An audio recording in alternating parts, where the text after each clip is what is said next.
Welcome!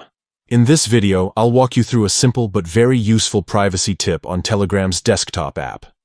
If you use Telegram on your computer, you may know that the app recently introduced new options for controlling who can see your date of birth. While it's helpful to share this information with some friends, you might not want everyone on your contact list to have access to it. Today, I'll show you how to prevent selected contacts from viewing your date of birth, step by step. First, open the Telegram app on your PC. Once it's open, look toward the top left corner of the screen. You'll see three horizontal lines, sometimes called the menu button. Click on those three lines to open the side panel.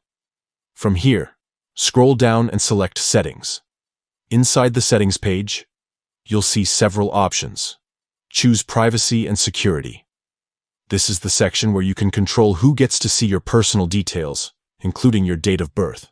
Now, click on Date of Birth. You'll be asked to decide who can see this information. Select My Contacts. This choice means that only people you've added as contacts will have access, but you can still set exceptions for specific contacts you'd prefer not to share it with. Next, look for the Never Allow section. You'll see an option to add users. Click on it, and from your contact list, select the people you don't want to see your date of birth. Once you've chosen those contacts, hit Save to confirm. Telegram will then ask you to confirm the step. Go ahead and confirm, and that's it. You're done. Your selected contacts will no longer be able to view your date of birth information, while the rest of your contacts can still see it if you've allowed them.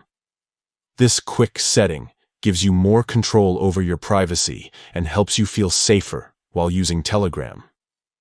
Remember, your personal details are yours to manage, and this new update makes it easier than ever. And that's how you prevent specific contacts from seeing your date of birth on the Telegram desktop app. Keep your privacy protected.